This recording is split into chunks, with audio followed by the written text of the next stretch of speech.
Hello and welcome to another episode of Stranger Radios. This week, for a change, we look at a proper rig as opposed to a handheld unit.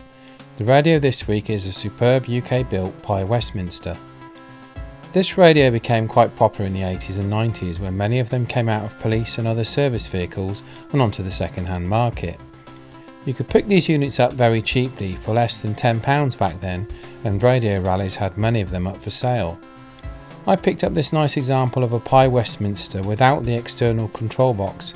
However, I bought a few bits like the volume and squelch control knobs off the seller so I could modify it for my own use. I drilled and fitted these to the front lid and fitted a new wafer switch for channel selection. At the time I couldn't afford a proper Yaesu Icon rig but wanted something with a bit more power that I could use in the car. This fitted the bill perfectly because it had an output power of over 10 watts, which was perfect. A quick bit of history about PYE Westminster. The Westminster was a family of radios built by the Cambridge-based radio company between 1967 and 1978, and when first introduced, PYE claimed that this model, the Westminster, was the world's first all-semiconductor PMR radio. Over 120,000 of the units were manufactured during its 11-year production run. The standard range was available in AM and FM VHF models, which included my version, which was known as the boot mount or remote mount. It also came in the more attractive front mount and the battery-powered transportable. The Westminster range was supplemented with various ancillaries such as battery chargers, power supplies and carrying cases. The sets were made using a modular construction system which utilised small printed circuit boards for each of the main circuit functions mounted top and bottom of the aluminium chassis assembly. This allowed the modular components to be used across a range of other radios that were being produced at the time, such as the Whitehall and the company's base station radios like the higher power W15 FM and 30 AM. Even though these radios were physically bigger, they shared many of the same circuit boards. Frequency selection options went up to 10 possible channels ranging from 25 MHz up to 174 MHz. Standby power consumption was 200 mA and 2.5 amps on transmit. The unit sold with an external speaker. The main radio weighs in pretty hefty at £5. The radio was a little bit deaf on receive, so I fitted an RX preamplifier inside the unit along with a 1750Hz tone board and fascia mounted push button so I could access repeaters. I bought the transmit and receive crystals to match the 3 local repeaters near me and set about doing the mod. I have to say, back in the day, this was the early 90s, I was very pleased with the results. I used the radio mainly mobile and had many QSOs, particularly when going down to Cornwall on long trips.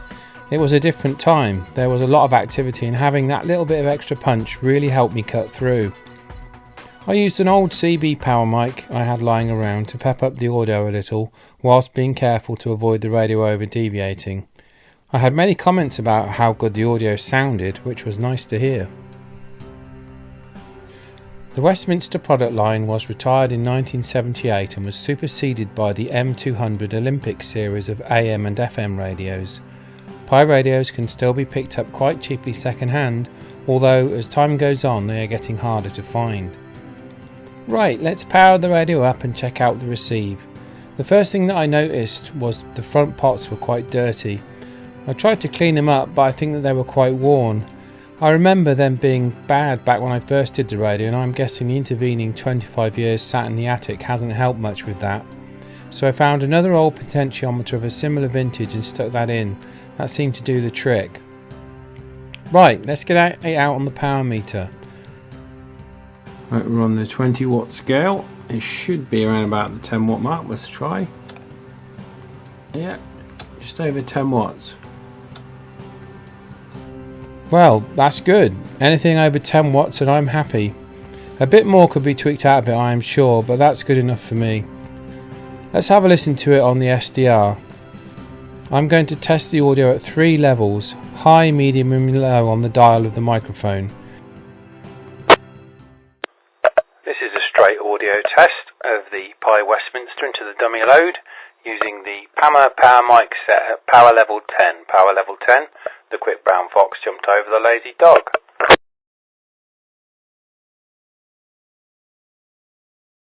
This is the PYE Westminster with the power mic set at power level 5. Power level 5. 1, 2, 3, 4, 5. The quick brown fox jumped over the lazy dog.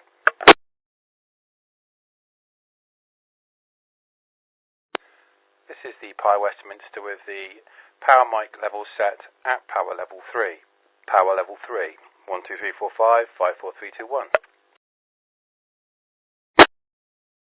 Right, we're just doing a test into the dummy load of the 1750Hz tone for accessing repeaters back in the day. Let's try it.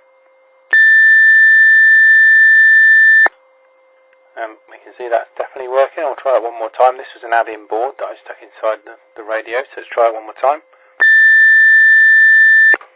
Yeah, not really needed this day and age, but nice to know it still works. I think you might agree. That sounds pretty good. Receive also seems to be working, as I can hear the local repeaters just as clearly as my modern radios. As we're going to be using an external roof mounted antenna, I'm going to take the radio out 9 miles to one spot to try it, as I don't think there will be much point in testing it much closer, as it's going to walk it in, because most handhelds at that range do. I will be testing the radio on the input to my local repeater. The radio doesn't have any CT-CSS board fitted, which is a good thing in a way, as I want to do a simplex test really, so I will set my SDR in the shack onto the input frequency of the repeater and listen to see what it sounds like. This is G7LNK mobile testing a PYE Westminster CT-CSS access into GB3VA, testing 1, 2, 3, 4, 5, 5, 4, 3, 2, 1. This is G7LNK mobile with the PYE Westminster, the second location, about 10 miles testing on the input to GB3VA, 1, 2, 3, 4, 5, 5, 4, 3, 2, 1 testing. Right, I'm going to push out a little bit further. I think that got in pretty easily there, so we're going to just go out a little bit further, but we'll probably be down a dip there. So it'll be an interesting test to see if this old radio can still cut it. Let's give it a try.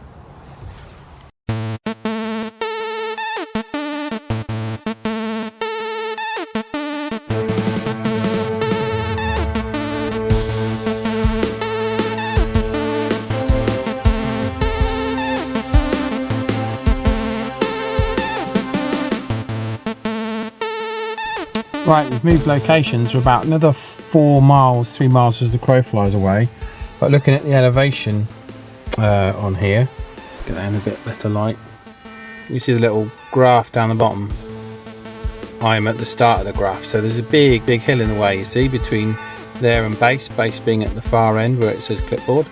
So this is a really good little app, this actually. It's an elevation profile app. I'll pop up the name, can't just remember it on the screen. Yeah, it's really good for checking your elevation in between points on a map when you can do more than one point. It's very useful. Okay, so let's give it a try. I'm not so sure we're going to get out. The home base is over there, about 12 miles away. Let's give it a go though. This is G7LNK static mobile testing the PYE Westminster, onto the input of GB3VA, testing 1, 2, 3, 4, 5, 5, 4, 3, 2, 1.